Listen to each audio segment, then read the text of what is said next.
तो नमस्कार दोस्तों, स्वागत है आप सभी का हमारे चैनल रोशन साथ स्टडी पॉइंट पर। आई होप आप सभी फिट होंगे, फाइन होंगे और पढ़ाई कर रहे होंगे। आज के इस वीडियो में हम डिस्कस करने वाले हैं हमारा 12th क्लास का चैप्टर नंबर 4, खेल में विशेष आवश्यकताएं वाले बच्चे। ठीक है, तो शुरू करते हैं। तो ये पूरा बेसिकली स्पेशली एबल्ड बच्चों के लिए है। जो स्पेशली एबल्ड बच्चे होते हैं वो कैसे खेलते हैं, उनका खेलों का क्या प्रावधान होता है ना, कैसे कैसे उनको खिलाया जाता है, तो उन सब पे है। तो सब हम पहले हमारे टॉपिक्स देख लेते हैं, हमारे कौन कौन से टॉपिक्स हैं। तो ये रहे हमारे टॉपिक्स, जिसमें हम पढ़ेंगे सक्षमता आधार खेलों को बढ़ावा देने वाले संगठन, विशेष ओलंपिक, पैरा ओलंपिक और डेफलिम्पिक्स। यानी कि इसके अंदर हम पढ़ने वाले हैं कि जो विशेष आवश्यकताएं वाले बच्चे होते हैं उनके लिए कौन कौन से ओलंपिक्स होते हैं। ठीक है, विशेष ओलंपिक हो गया, पैरा ओलंपिक क्या होता है, डेफलिम्पिक्स क्या होता है, फिर क्षमता के आधार में खेलों को बढ़ावा देने वाले कौन कौन से संगठन है, इन सब के बारे में। ठीक है,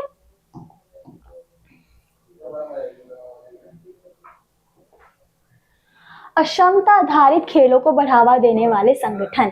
ठीक है, कौन कौन से संगठन होते हैं जो स्पेशल लोगों को अपना वो देते हैं। ठीक है, खेलों को बढ़ावा देते हैं स्पेशल लोगों के। ठीक है, तो पहले आता है विशेष ओलंपिक। विशेष ओलंपिक क्या होता है, फिर उसके बाद पैरा ओलंपिक्स, फिर डेफलिम्पिक्स। ठीक है, ये किस किस के लिए होता है और क्यों क्यों होता है वो।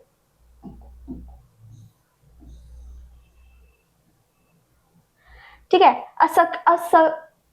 अक्षमता क्या होता है, अक्षमता अर्थात क्षमता की कमी। अक्षमता क्या होता है, क्षमता की कमी, जिसके अंदर क्षमता की कमी हो। ठीक है, एबिलिटी को हम डिसेबिलिटी बोलते हैं ना, उसका अपोजिट डिसेबिलिटी होता है। तो जिसके अंदर किसी भी एबिलिटी की कमी हो, किसी भी क्षमता की कमी हो, उसको हम डिसेबल या फिर अक्षमता बोलते हैं। ठीक है, फिर अक्षमता का तात्पर्य किसी व्यक्ति की शारीरिक, मानसिक, बौद्धिक, विकासात्मक, संज्ञानात्मक रूप से अक्षम व्यक्ति जो अपने दैनिक कार्य को करने के लिए दूसरों पर निर्भर होता है। अब अक्षमता व्यक्ति क्या होता है। ठीक है, अक्षमता का तात्पर्य किसी व्यक्ति, जो व्यक्ति अपने काम के लिए, अपने दैनिक काम के लिए किसी और पे डिपेंडेंट है ना, वो नहीं कर सकता, शारीरिक या मानसिक रूप से वो निर्भर नहीं है कि वो अपने दैनिक काम खुद कर सके, वो डिपेंडेंट है किसी और पे, तो उसको हम बोलते हैं असक्षम आदमी या फिर असक्षम व्यक्ति। जो असक्षम है, डिसेबल है, जो अपने मेंटली, फिजिकली दोनों चीजों में दूसरों पर निर्भर है अपने दैनिक काम के लिए। जैसे हम देखते हैं कोई हैंडीकैप होता है, ठीक है, कोई चल नहीं सकता, कोई बोल नहीं सकता, तो वो दूसरों पे निर्भर है, क्योंकि उसको अपनी बात रखनी है तो कोई और आके हमें समझाएगा कि लाइक ये बोलना चाहता है। ठीक है, अगर वो हैंडीकैप है तो उसके जो हाथों का काम से खाना खिलाना, पानी पिलाना, ये सब कोई और करेगा उसके लिए। ठीक है, तो वो असक्षम व्यक्ति है, क्योंकि वो अपना दैनिक काम खुद नहीं कर सकता, वो किसी और पे निर्भर है। ठीक है, फिर किसी भी प्रकार की शारीरिक अथवा मानसिक और असक्षमता से ग्रस्त व्यक्ति को दिव्यांग नाम दिया गया है। ठीक है, कोई भी इंसान किसी भी असक्षमता का शिकार है तो उसको हम किस नाम से बुलाते हैं, दिव्यांग। ठीक है, आप देखते भी होंगे बाहर बहुत जगहों पे, अगर आप किसी ऑफिस जा रहे हैं या कहीं भी जा रहे हैं तो वहां पे दिव्यांग लोगों के लिए अलग से रूम्स होते हैं ना, तो वही सब। और इसलिए हम इंग्लिश में भी उन्हें स्पेशल एबल्ड लोग, पीपल बोलते हैं। ठीक है, स्पेशल एबल्ड पीपल। ठीक है, उसके बाद असक्षमता आधारित खेलों को बढ़ावा देने वाले संगठन, कौन कौन से संगठन है जो इनको बढ़ावा देते हैं। ठीक है, असक्षमता आधारित खेलों को बढ़ावा देने वाले संगठन, सबसे पहले विशेष ओलंपिक। ठीक है, विशेष ओलंपिक क्या होता है, ये क्यों किया जाता है। अब हम देखो, जब कोई भी असक्षम व्यक्ति होता है या दिव्यांग इंसान होता है, उसको हम इंग्लिश में क्या बोलते हैं, स्पेशली एबल्ड पीपल, है ना। तो स्पेशली एबल्ड पीपल जो हैं, तो उनके गेम में भी अगर हम विशेष ओलंपिक देखें तो वो भी उन्हीं के लिए हुआ ना, स्पेशल ओलंपिक जो उनके लिए आयोजित किया गया है, ताकि वो भी खेल सके, वो भी आ सके। तो विशेष ओलंपिक क्या होगा, स्पेशल ओलंपिक की शुरुआत संयुक्त राज्य अमेरिका के पूर्व राष्ट्रपति जॉन एफ कैनेडी की बहन यूनिस कैनेडी शाइबर के द्वारा की गई थी। ठीक है, कहाँ की गई थी, संयुक्त राज्य अमेरिका यानी कि यूएसए। ठीक है, यूनाइटेड स्टेट्स ऑफ अमेरिका के पूर्व राष्ट्रपति प्रेसिडेंट जॉन एफ कैनेडी की बहन ने की थी, जिनका नाम था यूनिस कैनेडी, ठीक है, श्राइबर, है ना। तो इन्होंने की थी स्पेशल ओलंपिक की शुरुआत। और स्पेशल ओलंपिक किस लिए के लिए बनाए गए थे? जो विशेष नीड वाले लोग हैं उनके लिए, स्पेशल नीडेड पीपल्स के लिए, ठीक है, यानी कि दिव्यांग लोगों के लिए, उनके लिए बनाए गए थे स्पेशल ओलंपिक्स, ठीक है। सॉरी। इसकी शुरुआत किसने की थी? अमेरिका ने। अमेरिका में किसने?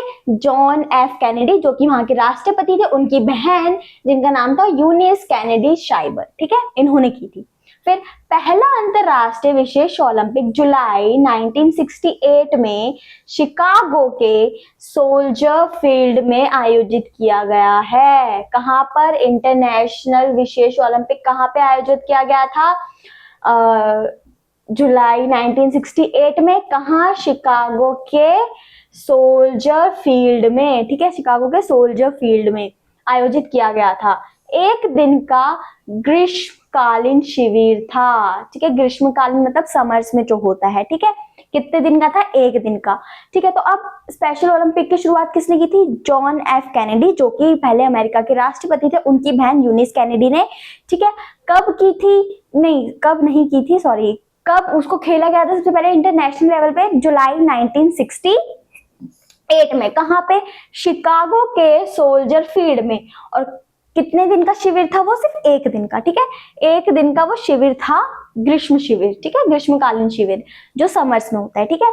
और ये आपको याद रखना पड़ेगा कि कब की गई थी, किसने की थी, कहाँ हुई थी? यूएसए में हुई थी, यूनिस कैनेडी ने की थी। वो कौन थी? राष्ट्रपति जॉन एफ कैनेडी की बहन थी। अंतरराष्ट्रीय विशेष ओलंपिक कब खेला गया था, कहाँ खेला गया था? जुलाई 1968 में शिकागो के सोल्जर फील्ड में, ठीक है, बस इतना। उसके बाद कनाडा और अमेरिका के 1000 खिलाड़ियों ने भाग लिया था। कनाडा और अमेरिका के कितने 1000 खिलाड़ियों ने भाग लिया था? किसमें? स्पेशल ओलंपिक्स में, ठीक है, विशेष ओलंपिक्स में। कितने, कहां के थे? कनाडा के और अमेरिका के, और 1000 लोग, 1000 प्लेयर्स बहुत कम संख्या नहीं है इनकी। इसका मतलब यह है कि जो स्पेशल एबल पीपल हैं वो भी चाहते हैं कि वो भी गेम फील्ड में आगे बढ़े, ठीक है।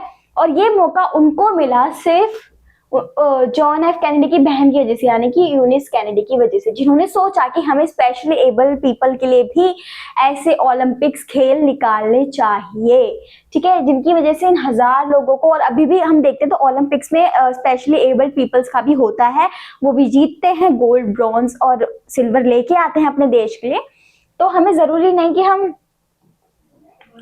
हमें सब पे भरोसा करना चाहिए। वैसे जरूरी नहीं कि सिर्फ जो तंदुरुस्त हैं वो ही हमारे लिए मेडल लेके आए या वो ही हमारे देश को रिप्रेजेंट करें, ठीक है। उसके बाद आता है स्पेशल ओलंपिक के लक्ष्य। अब इनके लक्ष्य क्या है, ठीक है, जैसे हमने देखा ओलंपिक वालों के अपने लक्ष्य, वो चाहते हैं कि हम किसी भी रिलीजन को बढ़ावा ना दें, हम इक्वालिटी रखें, ऐसे ऐसे उनके भी लक्ष्य हैं जो सिर्फ ओलंपिक वालों के हैं, ठीक है। और स्पेशल ओलंपिक वालों के भी लक्ष्य होंगे ना, तो स्पेशल ओलंपिक वालों के क्या लक्ष्य हैं?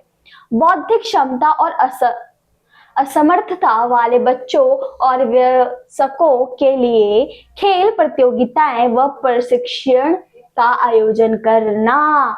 बौद्धिक क्षमता और असमर्थता वाले बच्चों और वयस्कों के लिए खेल प्रतियोगिताएं व परीक्षण का आयोजन करना। क्या है स्पेशल ओलंपिक का मोटिव? क्या मोटिव है कि जो भी बच्चे बौद्धिक रूप से या फिर फिजिकल रूप से फिट नहीं हैं, उनके लिए वो क्या बोलते हैं, गेम्स की वो करें, क्या बोलते हैं, आयोजित करें, हाँ, गेम्स को आयोजित करें, गेम्स निकाले ताकि वो बच्चे भी उसमें पार्टिसिपेट कर पाए, वो बच्चे भी उनका खेल पाए, ठीक है, उनके लिए प्रतियोगिताएं रखें। तो यही सब इसके मोटिव हैं। उसके बाद दूसरा मोटिव उनकी शारीरिक पुष्टि को विकसित करने, अपने हौसले का प्रदर्शन करने, खुशी का अनुभव करने, विशेष ओलंपिक समुदाय से मित्रता करने के निरंतर अवसर प्रदान करना, ठीक है। क्या क्या और हो सकता है? सबसे पहले उनके अंदर कॉन्फिडेंस बिल्ड करना, ठीक है। आप देखते होंगे कि जो भी स्पेशल एबल पीपल है उनके अंदर लैक ऑफ कॉन्फिडेंस होता है, ठीक है, उनके अंदर कॉन्फिडेंस बहुत कम होता है, बिकॉज कि आप देखते होंगे कि हमारी सोसाइटी ऐसी कि वो हर किसी दूसरे इंसान को बुली करती है, ठीक है। तो उनको बुरा लगता है जब उनको बुली किया जाता है। और छोटे बच्चों में इतनी समझ नहीं होती कि हमें किसको बुली करना चाहिए, किसको नहीं करना चाहिए, वो अलग बात है, बट हो जाता है, वो ना चाहते हुए भी हो जाता है उनसे। तो उस समय क्या होता है, उस बच्चे के अंदर का जो कॉन्फिडेंस है ना, वो धीरे धीरे, मोरल जो है ना, वो धीरे धीरे डाउन होने लगता है, जिस वजह से वो बढ़ नहीं पाता आगे, ठीक है, वो बोल नहीं पाता, फिर वो सिर्फ शांत रहता है, चुप रहता है, वो अपना मनपसंद काम भी नहीं करता, ठीक है। तो यही सब इनका मोटिव यह है कि वो चाहते हैं जो भी स्पेशली एबल बच्चे हैं उनके अंदर कॉन्फिडेंस बिल्ड हो, ठीक है, कॉन्फिडेंस बढ़े, ठीक है। उसके बाद वो अपना अच्छा भी दे पाए, खेलों में वो जा पाए, खेल खेल पाए जो वो नहीं खेल पा रहे थे। फिर उसके बाद इनके लिए रूल्स भी अलग होते हैं, जो फिजिकल फिट लोग होते हैं उनके रूल्स से बहुत अलग रूल्स होते हैं इनके। फिर उसके बाद, ठीक है, खेल पाए, है ना, और खुशी का अनुभव ले पाए, ठीक है। जो खुशी, जो कॉन्फिडेंस वो डाउन कर चुके हैं, जो मोरल वो डाउन कर चुके हैं, वो उनमें आगे बढ़ पाए। तो यही इनके मोटिव हैं, ठीक है। शपथ, ये स्पेशल ओलंपिक वालों का चार्ट है, ऐसा दिखता है कुछ, ठीक है। अब शपथ, जैसे हम ओलंपिक वालों में भी शपथ लेते हैं, तो इसमें भी मुझे जीतने दो, लेकिन यदि मैं जीत नहीं सकता तो मुझे वीरता या बहादुरी के साथ प्रयास करने दो। ये इनकी शपथ है, ठीक है। अब आप मुझे जीतने दो, अगर मैं जीत नहीं सकता तो मुझे प्रयास तो करने दो, एटलीस्ट प्रयास तो करते रहना चाहिए हमें, ठीक है। तो ये इनकी शपथ है, ठीक है, और ये इनका मोटो है, ठीक है। जो होता है ना मोटो, जैसे हमारे जो सिंपल ओलंपिक्स है उसमें 5 सर्कल्स है ना, जो इंटरकनेक्टेड, जो दर्शाते हैं फ्रेंडशिप, ब्रदरहुड, इन सबको। तो ऐसा ही सेम इनका ये है, ठीक है। अब विशेष ओलंपिक भारत, विशेष ओलंपिक भारत, भारत में क्या है? विशेष ओलंपिक भारत विशेष ओलंपिक अंतरराष्ट्रीय संघ के तत्वाधान में भारत में चलाया जा रहा है। यानी कि ये जो इंटरनेशनल स्पेशल ओलंपिक्स है उसके अंडर है, ठीक है, ये, ठीक है, किसके अंडर है?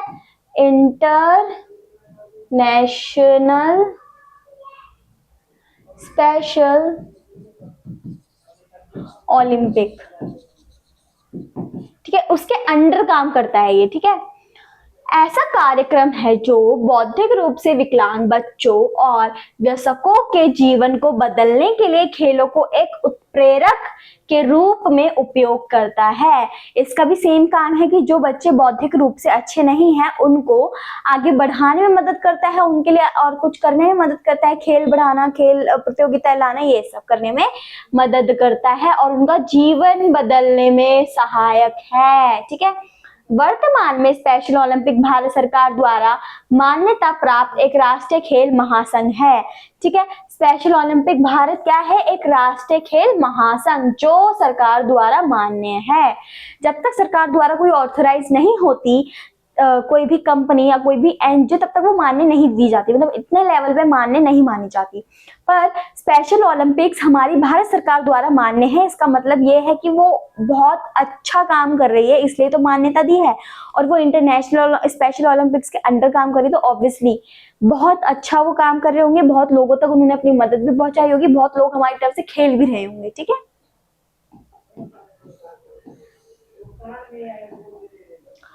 जिसका मुख्य उद्देश्य भारत में विशेष ओलंपिक कार्यक्रम आयोजित करना है। ऑब्वियसली विशेष ओलंपिक कार्यक्रम भी आयोजित होंगी जब उसके अंदर आता है ये सब, ठीक है। उसके बाद भारत में विशेष ओलंपिक इंडिया की शुरुआत वर्ष 1987 में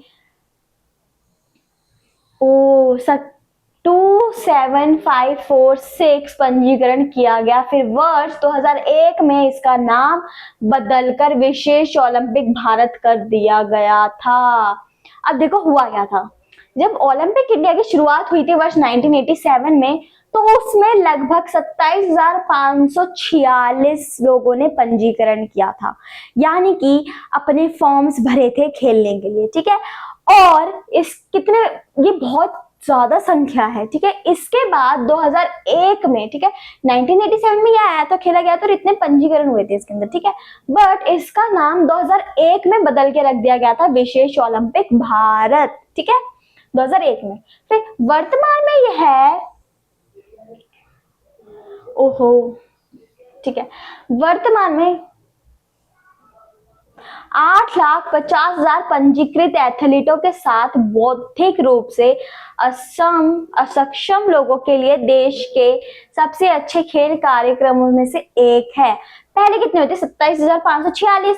इस बार कितने हुए? 8,50,000 पंजीकरण। ठीक है, और इसका मतलब यह है कि ये बहुत अच्छा काम कर रहे हैं, ये हमारे बहुत ज्यादा लोगों की मदद कर रहे हैं, बहुत ज्यादा जो पीपल की वो है इसमें वो क्या बोलते हैं जुड़ रही है ना, लोगों की हेल्प कर रही है। ठीक है, और ये संख्या बहुत ज्यादा है वैसे, 8,50,000 पंजीकरण। ठीक है, और एथलीटों के साथ। ठीक है, ये देखो स्पेशल ओलंपिक भारत, इसका मोटो ये है। फिर आता है पैरालंपिक कमेटी इंडिया, इसका मोटो ये है। ठीक है, ये आपको ध्यान रखना है कि आपसे पूछ भी सकता है कि इस पिक्चर का क्या है, इस पिक्चर का क्या है। ये आपको वो ब्लर कर देगा पूरा, ये देगा ही नहीं, फिर वो आपसे पूछेगा ये मोटो किसका है। ठीक है, वैसे मेरे को तो लगता है वो देगा क्योंकि ये मोटो हमारे स्पेशल ओलंपिक का भी है, पर कुछ भी पूछ सकता है। पर ये दे सकता है आपको, फिर आपसे पूछ ले कि किसका मोटो है तो वो पूछ भी सकता है, तो आपको याद रखना पड़ेगा ये सब, है ना। और साथ साथ आप प्रैक्टिस भी करते रहिए पिछले चैप्टर्स की भी, ताकि आपको आगे जाके ज्यादा बर्डन ना आए यहाँ पे। ठीक है, और वैसे भी फिजिकल एजुकेशन बहुत इजी है क्योंकि आप उसको साइंस से रिलेट कर सकते हो। ठीक है, विशेष ओलंपिक भारत के मुख्य उद्देश्य। अब इनके मुख्य उद्देश्य क्या है? ठीक है, वो तो ओलंपिक वालों के हो गए, स्पेशल ओलंपिक वालों के उनके उद्देश्य हो गए। हमारे मुख्य उद्देश्य क्या है?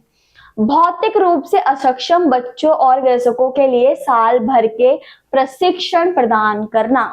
जो फिजिकली रूप से असक्षम बच्चे हैं उनके लिए साल भर के प्रशिक्षण देना। ठीक है, उसके बाद साहस, खुशी, योग्यताओं का प्रदर्शन करने के लिए अवसर प्रदान करना, जिसमें वो अपना साहस, खुशी, योग्यता दिखा सके, उसमें उनको उसमें प्रदर्शन करने देना, उनको अवसर प्रदान करना इस चीज का, ताकि वो ये सब दिखा सके।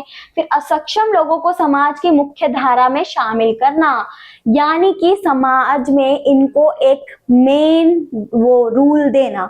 लाइक हम मैन और वुमेन जो फिजिकली फिट है उनको अलग कैटेगरी में रखा जाता है। ठीक है, अगर as well as compare to specially need people. ठीक है, जैसे अगर हम कोई आप ये ले लो पब्लिक वॉशरूम्स वगैरह हो गए ना, तो उनमें भी अलग अलग होते हैं ना, man, women and disable people.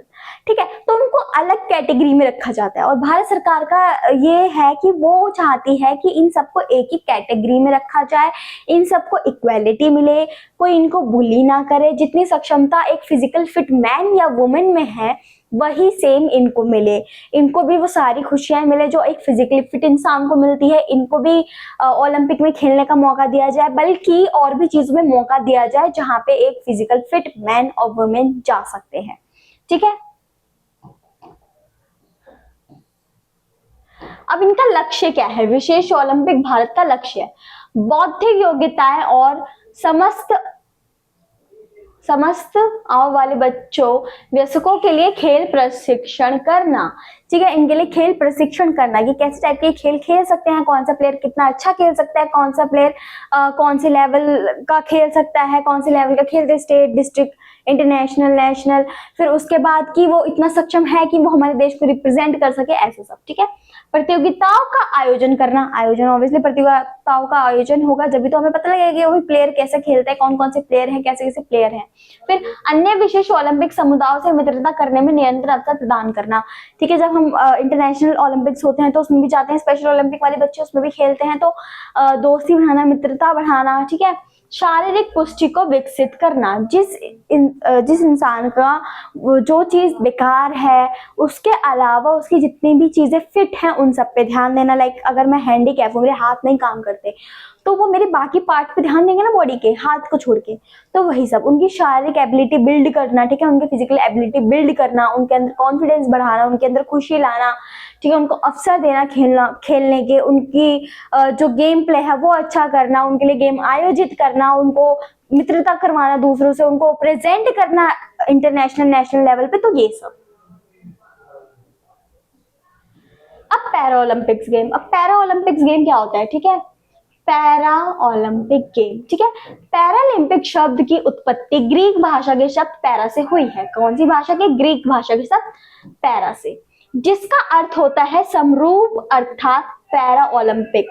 ठीक है, समरूप। ठीक है, पैरा ओलंपिक का क्या मतलब होता है? समरूप ओलंपिक। फिर ओलंपिक खेलों में समरूप ही माना गया है। यह शब्द ओलंपिक और पैरा ओलंपिक आंदोलनों की समानता समरूपता को भी दर्शाता है। जो भी आंदोलन होते हैं हमारे ओलंपिक पैरा ओलंपिक में, तो ये उनको दर्शाता है। ठीक है, क्यों? क्योंकि ये समरूप है, दोनों एक दूसरे के समरूप है। ओलंपिक और पैरा ओलंपिक दोनों एक दूसरे के समरूप है। ठीक है, ये पैरा का अर्थ क्या होता है? समरूपता। ठीक है, एक जैसा।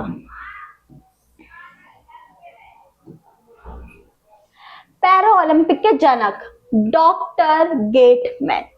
ठीक है, कौन थे जनक? डॉक्टर गेटमैन को माना जाता है। ठीक है, जिन्होंने 29 जुलाई 1948 को लंदन ओलंपिक खेलों की शुरुआत के दिन एक व्हीलचेयर एथलीट के लिए प्रतिस्पर्धा का आयोजन किया, जिसे उन्होंने स्टोरमैंड विले खेलों के नाम से भी संबोधित किया। तो पैरा ओलंपिक के जनक कौन थे? Doctor gateman. इन्होंने कब ये स्टार्ट किया? 29 जुलाई 1948 लंदन में लंदन ओलंपिक खेलों की शुरुआत में एक व्हील चेयर एथलीट के लिए प्रतिस्पर्धा का आयोजन किया, जिसे उन्होंने स्टोर मेडन विले खेलों के नाम से भी संबोधित किया। ठीक है, आपको याद करना है ना? किसने किया था जनक? Doctor gateman. फिर यह खेल पैरा ओलंपिक खेलों के इतिहास में मील का पत्थर सिद्ध हुए। इन खेलों में कुल 16 विकलांग खिलाड़ियों ने, जिनमें महिलाएं भी शामिल हैं, तीरंदाजी प्रतिस्पर्धा में भाग लिया। 16 विकलांग खिलाड़ियों ने भाग लिया, जिसमें महिलाएं भी शामिल थी। और क्या किया? तीरंदाजी। ठीक है, तीरंदाजी, क्योंकि भाई व्हील चेयर पे है वो। ठीक है, और ये भी व्हील चेयर की स्टोरी है। व्हील चेयर के लिए ही वो लड़े थे और उन्होंने ही ये चालू करवाया था। ठीक है, तो डॉक्टर गेटमैन ने चालू करवाया कब? 29 जुलाई 1948 में। ठीक है, एक व्हील चेयर इंसान वाले व्यक्ति के लिए। उसके बाद जब दोबारा हुआ तो उसमें 16 विकलांग लोगों ने पार्टिसिपेट किया, जिसमें से आधी महिलाएं भी थी। ठीक है, तो ये आपको देखना है कि कितना बड़ा योगदान था। क्योंकि पहले, अगर आपने पहले चैप्टर पढ़ा होगा ओलंपिक वाला, तो उसमें क्या था कि ओलंपिक में महिलाओं को खेलने नहीं दिया जाता था, महिलाओं को भाग नहीं लेने दिया जाता था। फिर धीरे धीरे धीरे करते महिलाएं आई उसके अंदर। फिर एकदम से अगर हम कोई बात करेंगे फिजिकली एबल्ड पर्सन, जो फिजिकली डिसेबल्ड पर्सन है, उनका पार्टिसिपेशन होना, फिर उसके अंदर भी वुमेन का भी पार्टिसिपेशन होना, तो ये भी एक बड़ी बात है। ठीक है, 1950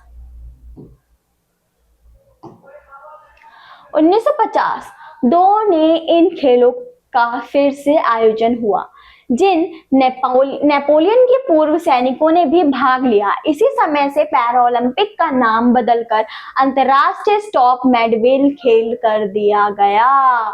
ठीक है, किसका नाम बदलकर पैरा ओलंपिक का नाम क्या कर दिया गया? अंतरराष्ट्रीय स्टॉप मेडन विले। ठीक है, 1950 में इन्होंने पार्टिसिपेट किया खेलों में। फिर उसके अंदर नेपोलियन के भी पूर्व सैनिकों ने पार्टिसिपेट किया था। उसके बाद इसका नाम बदलकर पैरा ओलंपिक से क्या रख दिया गया? अंतरराष्ट्रीय स्टॉप मेडविले। फिर यह खेल आगे 1960 में आयोजित प्रथम पैरा ओलंपिक खेल में नाम से प्रसिद्ध हुआ। किस नाम से प्रसिद्ध हुआ? प्रथम पैरा ओलंपिक खेलों के नाम से प्रसिद्ध हुआ। कब? 1960 में। फिर इनमें कुल 23 देशों के 400 विकलांग खिलाड़ियों ने भाग लिया। यह खेल हर 4 वर्ष के अंतराल पर आयोजित किए जा रहे हैं। 4 विकलांग खिलाड़ियों ने, और ये हमेशा 4 वर्ष के अंतराल पर आयोजित किए जाते हैं। जैसे कि अभी हम जानते हैं कि अभी ओलंपिक चल रहे हैं पेरिस के अंदर, है ना, और बहुत सारे हमारे खिलाड़ी जीत भी चुके हैं। एक ब्रॉन्ज लाई है मैम शूटिंग में।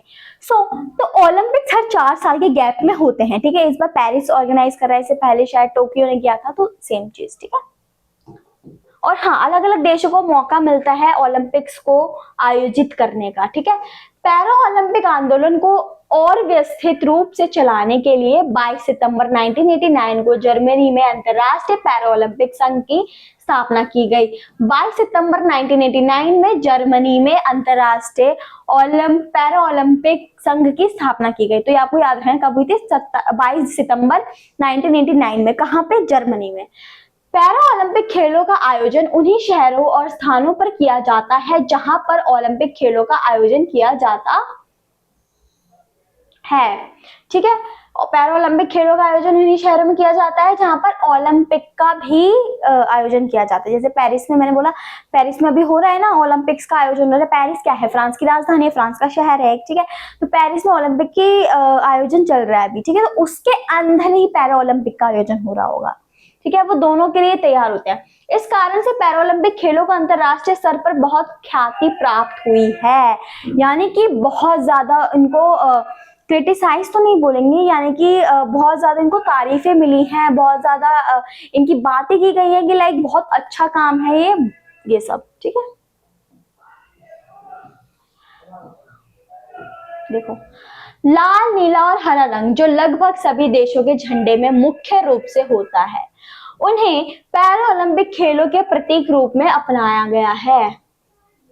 देख सकते हो आप, ये रेड, ठीक है, ब्लू एंड ग्रीन। ये रंग मैक्सिमम हर देश कंट्री के फ्लैग्स में होती हैं, ठीक है।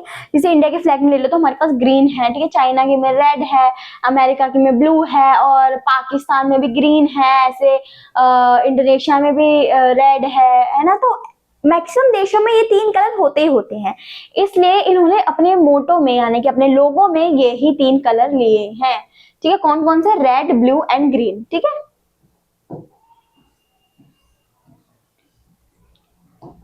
डेफलिम्पिक्स, ठीक है। डेफलिम्पिक्स अंतरराष्ट्रीय ओलंपिक समिति द्वारा स्वीकृत एक ऐसा खेल कार्यक्रम है जिसमें बांधे एथलीट अपनी खेल प्रतिभा का प्रदर्शन तथा अन्य खिलाड़ियों के साथ प्रतिस्पर्धा करते हैं। यानी कि इसमें जो पर्सन है वो अपना खेल दिखाता है और सामने के खेल को भी मोटिवेट करता है और प्रतियोगिता करता है उनके साथ, ठीक है। फिर यह अंतरराष्ट्रीय ओलंपिक समिति का एक अंग है जो वजीर खिलाड़ियों के लिए खेल प्रतियोगिताओं का आयोजन करती है, जो खिलाड़ी सुन नहीं सकते उनके लिए आयोजित करती है, ठीक है। डेफ को हम इंग्लिश में बोलते हैं, जो सुन नहीं सकते हैं तो उन पीपल को हम डेफ बोलते हैं इंग्लिश में। और ये डेफ ओलंपिक्स है। तो आप इसे पता कर सकते हो कि अगर आप भूल जाओगे किस लिए होती है तो डेफ याद रखना कि जो सुन नहीं सकते उनको डेफ बोलते हैं, तो उनके लिए होती है ये, ठीक है। फिर डेफ ओलंपिक्स खेलों की शुरुआत वर्ष 1924 में पेरिस में हुई थी।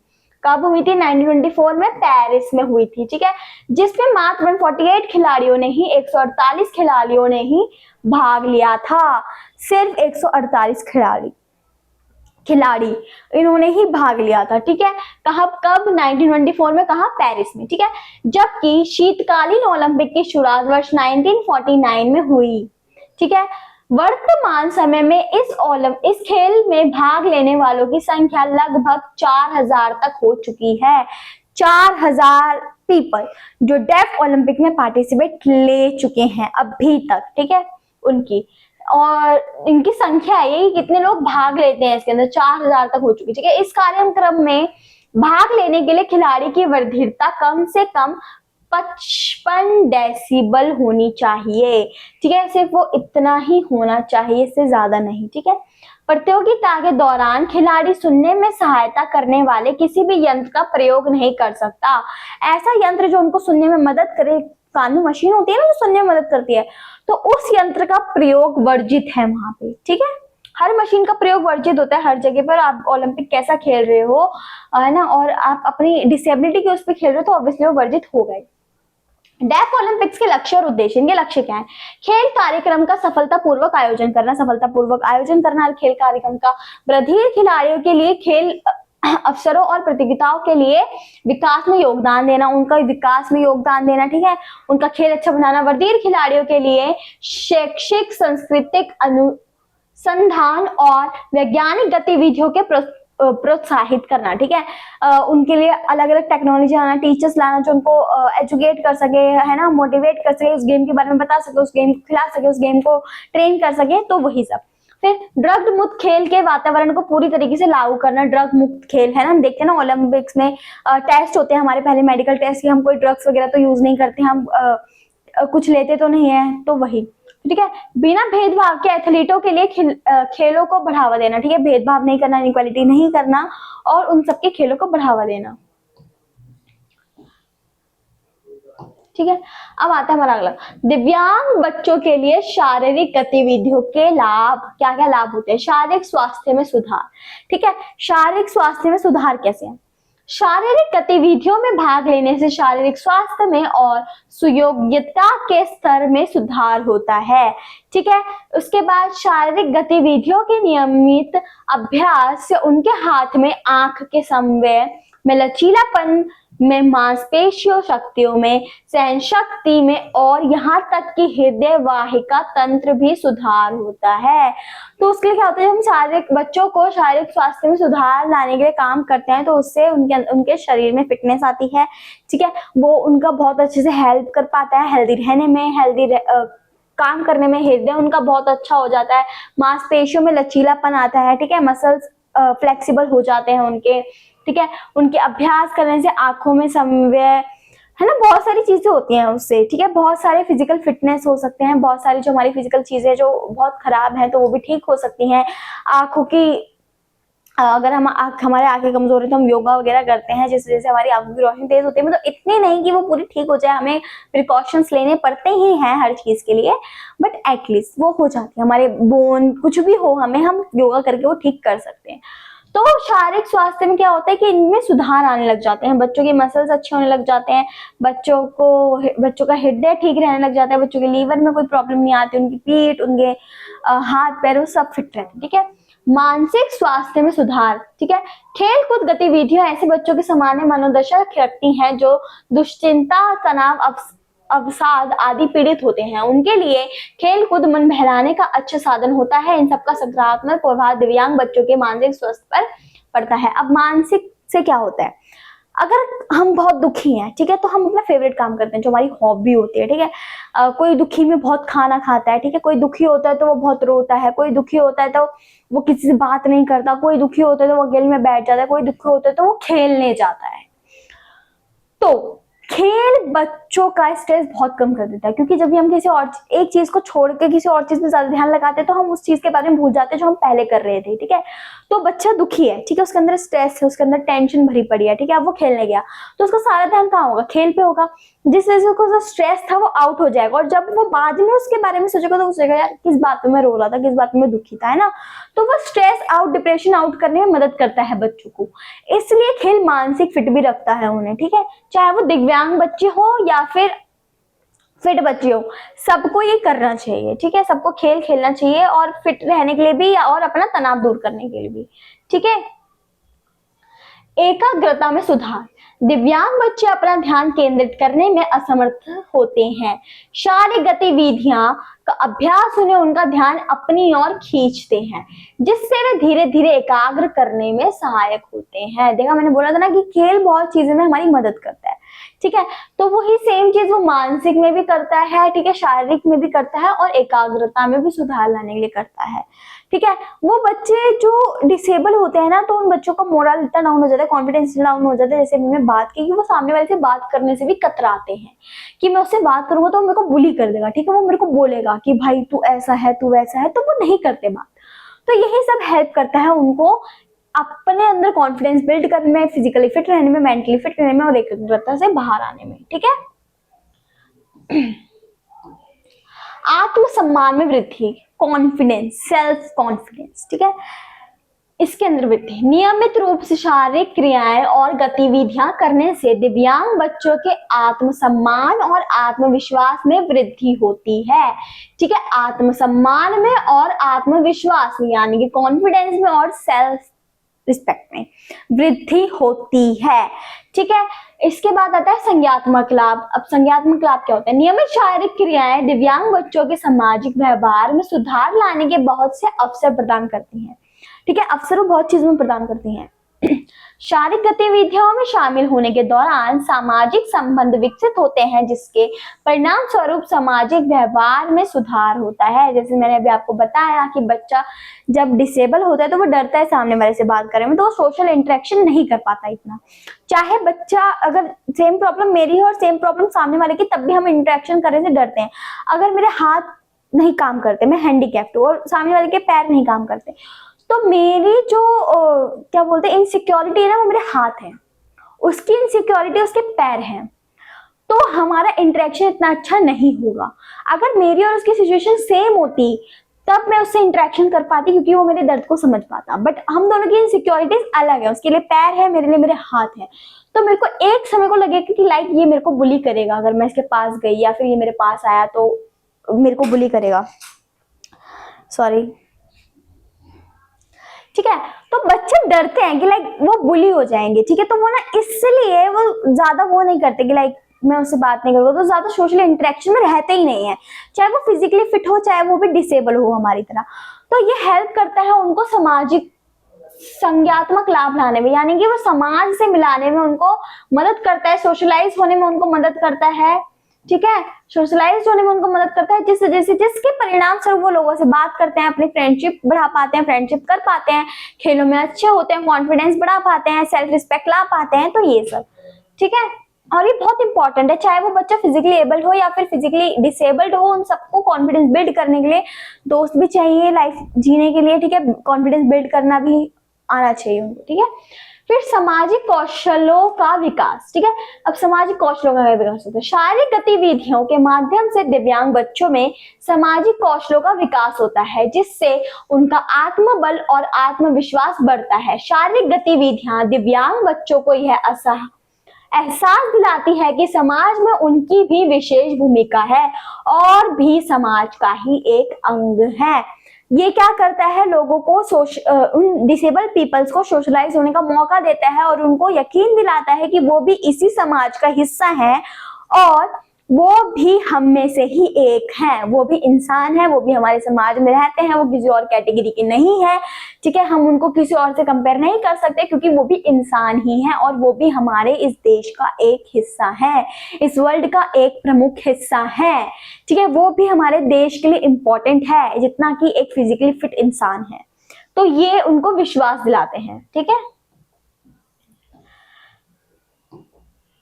दिव्यांग बच्चों के लिए शारीरिक गतिविधियों का निर्धारण करने के लिए रणनीतियां, क्या क्या रणनीतियां होती हैं, व्यक्तिगत रुचि तथा आवश्यकताएं ऊपर विचार, ठीक है। क्या क्या रुचि हो सकती है बच्चों के अंदर, क्या क्या वो करना चाहते हैं, जरूरी थोड़ी हर कोई खेल में अच्छा हो, कोई ड्राइंग में अच्छा हो सकता है, कोई स्पीच अच्छी दे सकता है, ठीक है। तो उनकी क्या क्या रुचियां हैं, क्या क्या हॉबी है, किस किस की क्या क्या काम, किसको क्या करना पसंद है, उन सब का पता लगाना, ठीक है। शिक्षकों का प्रशिक्षण, ठीक है, शिक्षकों को प्रशिक्षण करवाना, शिक्षकों को ट्रेनिंग देना ताकि वो स्पेशल बच्चों को बहुत अच्छे से पढ़ा सके, है ना, उनकी हेल्प कर सकें। फिर उसके बाद दिशा निर्देश, रणनीति में संशोधन, ठीक है। जो भी निर्देश लेते हैं हम, जो भी टेक्निक यूज करते हैं उनमें हमें बदलाव लाने चाहिए एज कम्पेयर टू बच्चा, कि कैसा बच्चा है, क्या उनका सिस्टम है, उसके हिसाब से, ठीक है। खेल नियमों में संशोधन, खेल नियमों में संशोधन करना चाहिए कि लाइक उनके लिए अलग रूल्स बनाने चाहिए as compare to a physically fit man, क्योंकि जो फिजिकली फिट मैन के रूल होते हैं वो अगर कोई हैंडीकैप है तो उसके अंदर चल जाएंगे, नहीं चलेंगे, ठीक है। कोई अगर पैर से डिसेबल है तो उसके अंदर चल जाएंगे, नहीं चलेंगे। तो अलग अलग कैटेगरीज के लिए अलग अलग रूल्स होने चाहिए, ठीक है। खेल उपकरणों में संशोधन, खेल उपकरण उनको उनके हिसाब से मिलने चाहिए, ठीक है। फिर उसके बाद वातावरण में परिवर्तन, वातावरण उनके हिसाब से होना चाहिए, है ना। अगर कोई जैसे हम क्रिकेट ओपन में खेलते हैं, है ना, और कोई ब्लाइंड पर्सन है, उनके भी क्रिकेट होते हैं, अगर वो खेलते हैं तो उनको हम ऐसी जगह पे खिलाएं जहाँ पे वो अच्छे से खेल सके, क्योंकि स्टेडियम अच्छा होना चाहिए ताकि लोगों को भी ना लगे, लोगों को भी कोई चोट ना पहुंचे, उस वातावरण के हिसाब से। फिर उसके बाद मेडिकल स्टाफ की निगरानी, मेडिकल स्टाफ उनके पास हमेशा होना चाहिए एज कंपेयर कि उनको ज्यादा इंजरी के चांसेस होते हैं, ठीक है। जरूरी नहीं उनकी डिसेबिलिटी की वजह से ही इंजरी के चांसेस होते हैं, बट इंजरी के चांसेस होते हैं। तो हमारा चैप्टर खत्म होता है, कौन सा चैप्टर, फिजिकल एजुकेशन में स्पेशली नीडेड बच्चे, ठीक है। तो हमने क्या क्या पढ़ा इसके अंदर, पैरा ओलंपिक्स, ठीक है, ओलंपिक्स के बारे में पहले ही पढ़ चुके हैं बट इसके अंदर थोड़ी थोड़ी झलक थी, ठीक है। Para Olympics, Olympics, special Olympics, फिर उसके बाद दिव्यांग बच्चों का कॉन्फिडेंस कैसे बिल्ड होता है, किस किस चीज में खेलों की वजह से उनको कॉन्फिडेंस बिल्ड होता है, तो ये सब हम पहले ही मतलब इस टॉपिक में पढ़ चुके हैं, ठीक है। तो आपको ये जरूर याद करना है कि पैरा ओलंपिक कब स्टार्ट हुआ, ठीक है, स्पेशल ओलंपिक कब स्टार्ट हुआ, किसके द्वारा स्टार्ट किया गया, कहाँ पे पहला गेम हुआ था, कितने लोगों ने पार्टिसिपेट किया था, कितने लोगों ने पंजीकरण किया था, फिर उसके बाद कि सामाजिक विकास, ये वो विकास कैसे कैसे हो सकते हैं, ये सारे विकास। इसके बाद हमें क्या क्या बच्चों के लिए नियम रखने चाहिए, क्या क्या गतिविधियां, रणनीतियां अपनानी चाहिए बच्चों के लिए ताकि वो ठीक रहे, तो ये सब। हमारा चैप्टर 4 खत्म होता है यहाँ पे। बहुत इजी चैप्टर है फिजिकल एजुकेशन के, और फिजिकल एजुकेशन लिटरली अपने में एक बहुत इजी सब्जेक्ट है। मैं हर वीडियो में बार बार कहती हूँ कि आप इसकी प्रैक्टिस साथ के साथ करते रहिए, या फिर आप इसको अपने सब्जेक्ट, अगर साइंस है आपके पास तो साइंस से इंटरकनेक्ट करके ले सकते हैं, और साइंस से 10 तक सबने पढ़ी होगी तो आप उससे इंटरकनेक्ट करके आप इसको कर सकते हो, ये बहुत ईजी लगेगा आपको, ठीक है। और वैसे भी हर सब्जेक्ट एक दूसरे से इंटरकनेक्टेड होता है तो आप उसे इंटरकनेक्ट करके कर सकते हैं, ये वैसे बहुत ईजी है। अब कुछ लोगों के पास ये एडिशनल सब्जेक्ट में होगा तो उसको सीरियस नहीं ले रहे होंगे, बट आपको ये सीरियस लेना चाहिए, ठीक है। तो मिलते हैं आपसे अगली वीडियो में, तब तक के लिए टेक केयर।